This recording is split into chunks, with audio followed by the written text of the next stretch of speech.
Comment un pays en arrive-t-il au point où le travail du sexe devient, pour certaines femmes, une stratégie de survie, et où des réseaux discrets et organisés prennent le relais pour gérer ce que l'État ne parvient plus à contrôler? Ce pays ne s'est pas disloqué par la guerre ou une catastrophe, mais sous la pression d'un lent effilochage, marqué par des salaires figés, des pénuries constantes, des coupures d'électricité devenues routinières et une économie incapable de suivre la hausse du coût de la vie. À mesure que le tourisme déclinait, que l'approvisionnement en énergie se resserrait et que les devises étrangères disparaissaient, un système parallèle s'est installé. Façonné par l'économie informelle, le travail du sexe a émergé comme un moyen de survivre, tandis que des gangs locaux, sans gouverner la nation, maintiennent des équilibres tacites dans certaines zones. Dans ce documentaire, nous examinons comment Cuba en est venu à fonctionner ainsi, et quelles crises ont poussé le pays à déplacer la survie vers ses marges. La réalité, ce sont des coupures d'électricité brutales, parfois au milieu d'un repas, pendant qu'un médecin examine un patient, ou au cœur de la nuit. Des quartiers entiers plongent dans l'obscurité, les ventilateurs s'arrêtent sous la chaleur tropicale et la nourriture se gâte lentement dans des réfrigérateurs devenus inutiles. Personne ne proteste vraiment. Les gens attendent, s'adaptent et apprennent à vivre au rythme d'une incertitude permanente. Les pénuries ne choquent plus personne. Le café disparaît des rayons pendant des semaines, puis réapparaît sans explication. L'huile de cuisson devient introuvable, remplacée par des fils qui s'étirent sur plusieurs pâtés de maison devant les magasins d'État. Femmes et hommes patientent des heures, souvent pour repartir les mains vides. Le temps passé à attendre n'est plus du temps perdu. C'est devenu une activité vitale, souvent plus productive que le travail officiel lui-même. Dans la rue, un système parallèle se met discrètement en place. Les porches des maisons deviennent des points de vente improvisés. Un homme vend des œufs un par un depuis son salon. Une femme propose du pain maison sur une petite table devant chez elle. Les prix varient selon l'offre, les devises disponibles et les relations personnelles. Rien n'est étiqueté, tout se chuchote et se négocie. Cette économie de rue ne s'attaque pas au système. Elle le contourne, elle comble ses vides pour que les familles tiennent quelques jours de plus. Un médecin gagne l'équivalent de 30 à 40 $ par mois, un enseignant encore moins. Avec un tel revenu, impossible de payer plus que quelques jours de nourriture de base. Tout le reste doit venir d'ailleurs. Des proches à l'étranger, de petits commerces parallèles ou des services échangés contre des dollars ou des euros. Le travail légal, à lui seul, ne suffit plus pour vivre dignement. Cette réalité crée une fatigue que l'on voit rarement.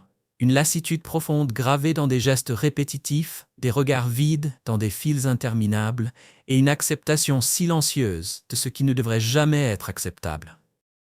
Les Cubains n'ont pas choisi cette vie, mais ils s'y sont adaptés, avec une ingéniosité remarquable pour transformer le strict minimum en un quotidien à peu près vivable. L'exception est devenue la norme, et vivre normalement ressemble désormais à un luxe hors de portée.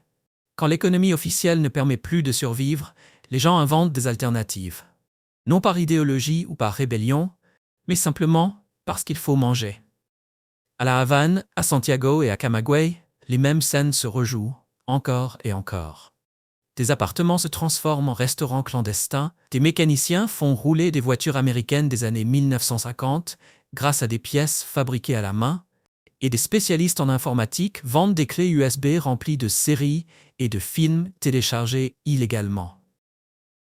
Cette économie parallèle représente aujourd'hui une grande part de l'activité réelle. Certaines estimations la situent entre 60 et 70% des transactions quotidiennes.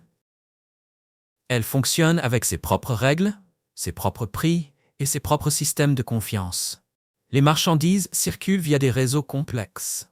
Un colis arrive de Miami, son contenu est réparti entre plusieurs familles qui le revendent ensuite ou l'échangent contre d'autres produits indispensables. L'argent liquide domine, surtout les euros et les dollars, parce que le peso cubain a perdu toute crédibilité. Le gouvernement oscille entre répression et tolérance. Par moments, des descentes de police ferment des commerces illégaux, saisissent des marchandises et infligent des amendes. Mais ces actions restent ponctuelles, sélectives, presque symboliques. Les autorités comprennent qu'un blocage total de l'économie informelle provoquerait un effondrement immédiat. Ce système comble les immenses brèches laissées par l'officiel.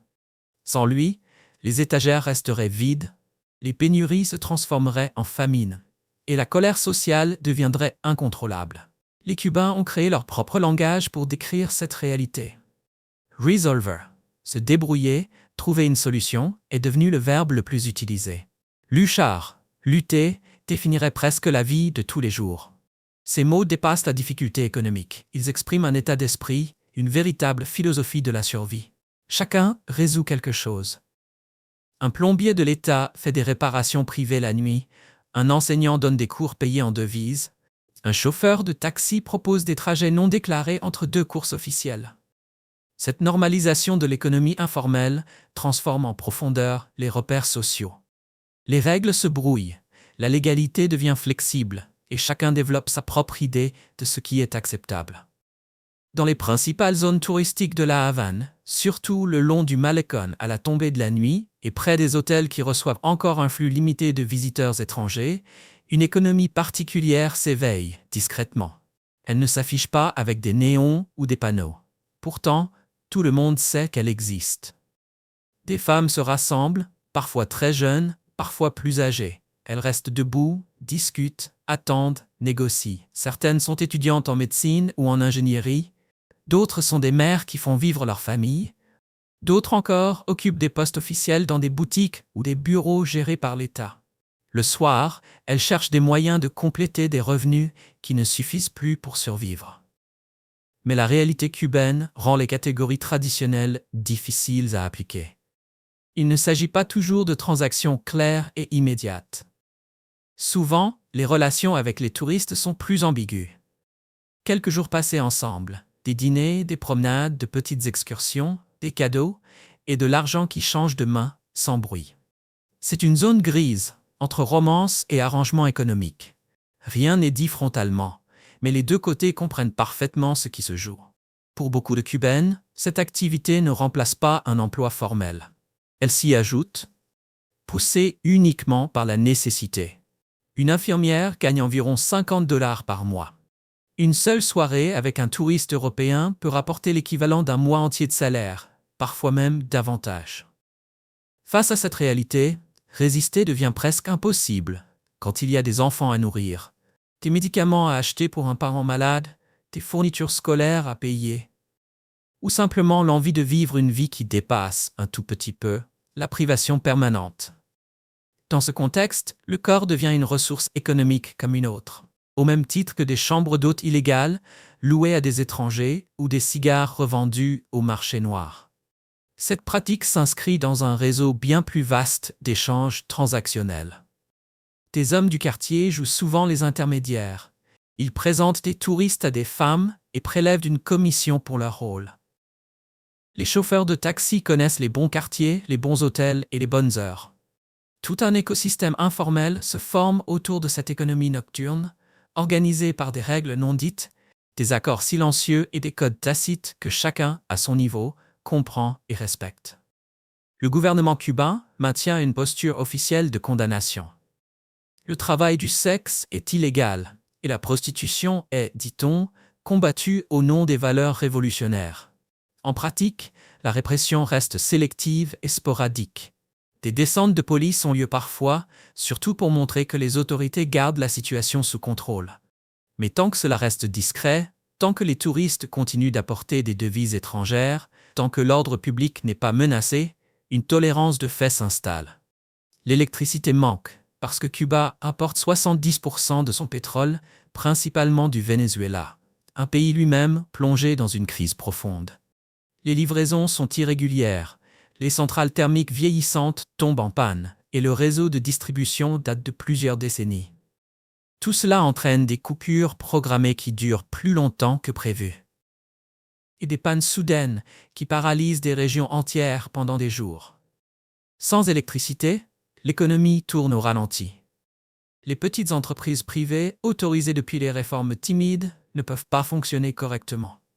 Les restaurants ferment faute de pouvoir conserver les aliments. Les ateliers de réparation stoppent leur activité. Même l'agriculture en souffre. Impossible d'irriguer correctement, de réfrigérer les récoltes, de transformer les produits. L'énergie n'est pas seulement une question de confort, c'est la colonne vertébrale d'une économie déjà fragile qui se fissure un peu plus chaque jour. Le tourisme, longtemps présenté comme le sauveur économique de l'île, s'est effondré. Avant la pandémie, Cuba accueillait plus de 4 millions de visiteurs par an. Ce chiffre a chuté drastiquement et ne s'est jamais vraiment relevé.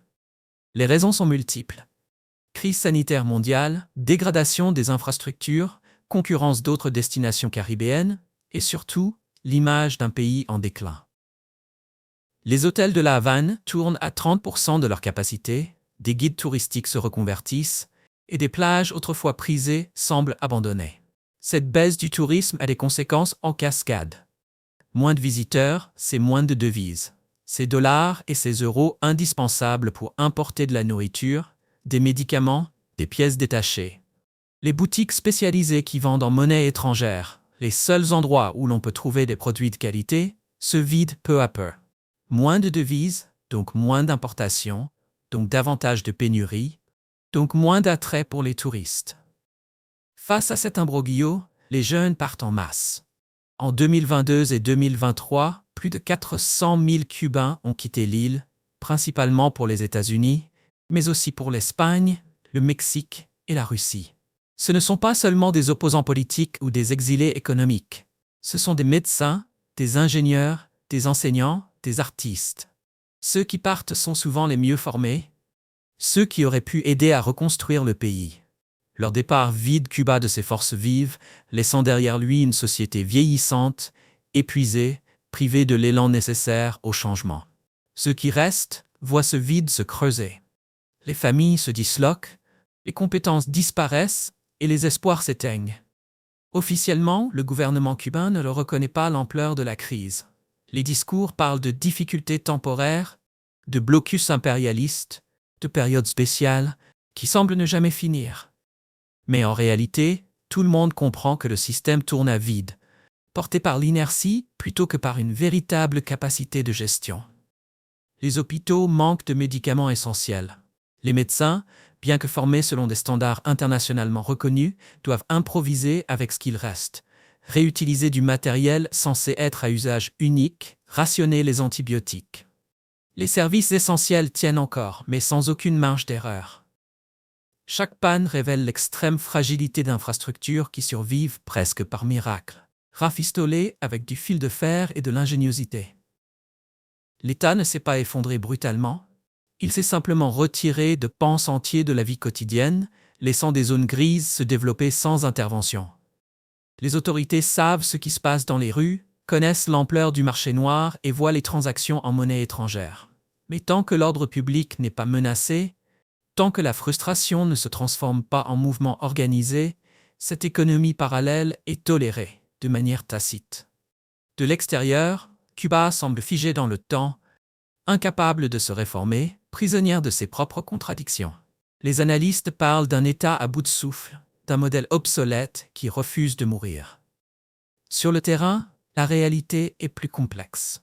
Le pays ne s'effondre pas de façon spectaculaire. Il se rétracte lentement, se replie sur lui-même, fonctionne au minimum tout en préservant l'essentiel, l'ordre, le contrôle, une stabilité apparente.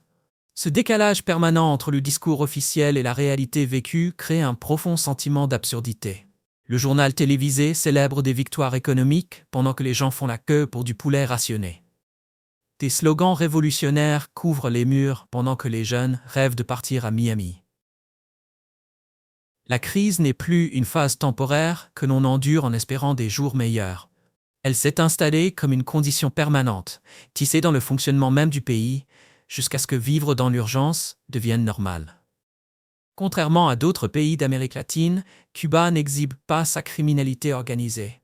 Pas de fusillades spectaculaires en pleine rue, pas de cartels contrôlant ouvertement des territoires, pas d'architecture narco-ostentatoire.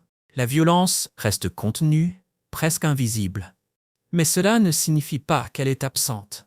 Elle opère simplement autrement, dans les zones grises laissées vacantes par un État qui n'a plus les moyens de tout contrôler. Dans certains quartiers populaires de la Havane, à Alamar ou à San Miguel del Padrón, des groupes locaux structurent discrètement l'économie informelle. Ils ne se présentent pas comme des gangs au sens traditionnel, mais leur rôle est comparable. Réguler les échanges, contrôler l'accès à certaines activités parallèles et assurer une forme de protection implicite contre des descentes de police trop zélées. Leur pouvoir repose sur les relations, la connaissance du terrain et la capacité d'anticiper les tensions avant qu'elles ne dégénèrent. Ces réseaux gèrent notamment la redistribution de marchandises importées illégalement, électroniques, vêtements, pièces détachées automobiles. Un conteneur arrive discrètement dans un port secondaire. Son contenu est distribué via des circuits bien rodés, chaque intermédiaire prélevant sa marge.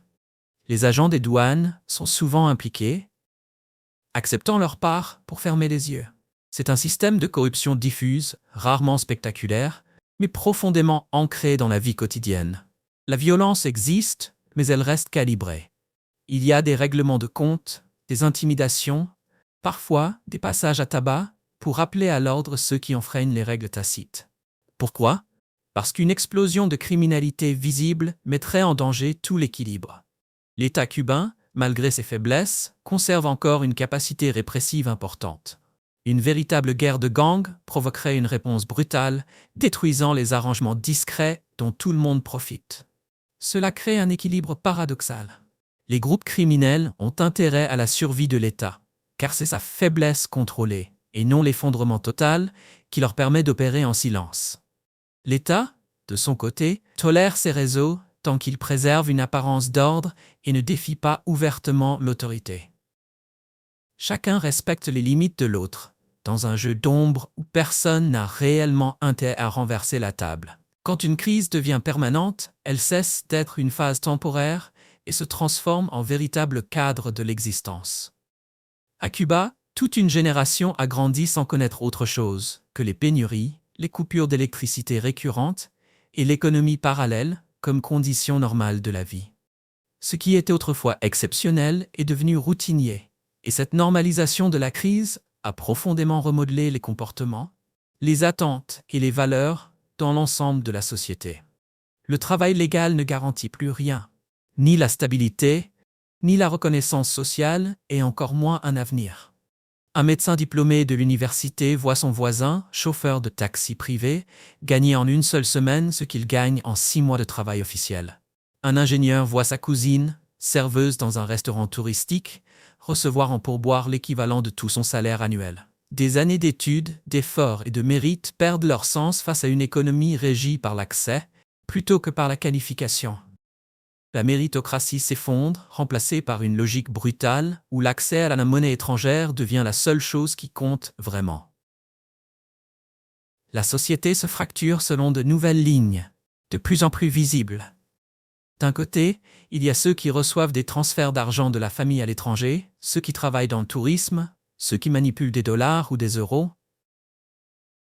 De l'autre, il y a ceux qui dépendent entièrement des salaires officiels versés en pesos, enfermés dans une pauvreté rarement nommée, mais ressentie par tous. Cette division se superpose à des inégalités raciales plus anciennes.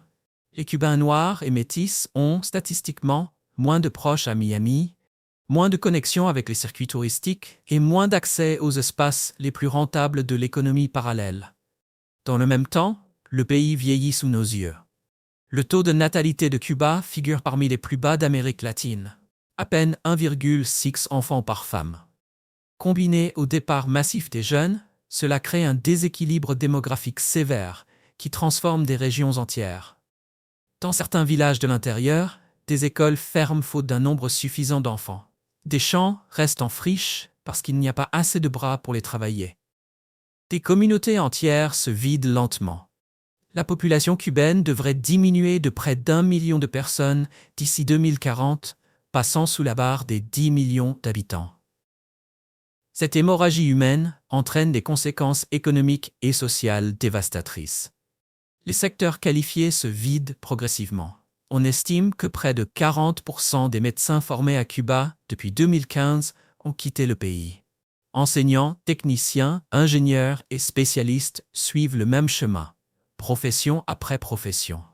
Le lourd investissement de l'État dans l'enseignement supérieur, longtemps présenté comme la fierté du modèle cubain, profite de plus en plus à d'autres nations. Cuba forme des talents qu'elle ne parvient plus à retenir, alimentant un cercle vicieux où la fuite des cerveaux affaiblit l'économie et encourage encore davantage les départs. Et pourtant, Cuba ne se résume pas seulement à sa crise, ni à ses marges. Derrière les statistiques, derrière les pénuries et les systèmes informels, il reste une société qui continue de tenir, jour après jour, sans aucune certitude de changement imminent. Une société qui s'adapte, qui contourne les obstacles, qui survit. Parfois au prix de compromis devenus ordinaires, presque invisibles. Personne ne sait combien de temps cet équilibre fragile peut tenir. Rien n'indique clairement s'il mènera à une transformation ou à une lente érosion silencieuse. Cuba avance entre adaptation et épuisement, suspendu dans un présent prolongé où la crise n'est plus un événement, mais une condition durable. Ce pays ne disparaît pas, il continue, autrement. J'espère que tu as aimé la vidéo d'aujourd'hui. Si c'est le cas, n'oublie pas de cliquer sur le bouton j'aime et de t'abonner à la chaîne pour ne pas manquer les prochaines vidéos passionnantes. Ton soutien nous aide à continuer à créer du contenu encore meilleur. Assure-toi de regarder la prochaine vidéo qui apparaît à l'écran, je suis sûr que tu vas l'adorer. N'oublie pas de laisser un commentaire sur le pays que tu aimerais que nous explorions prochainement. Merci beaucoup d'avoir regardé et à très bientôt dans la prochaine vidéo.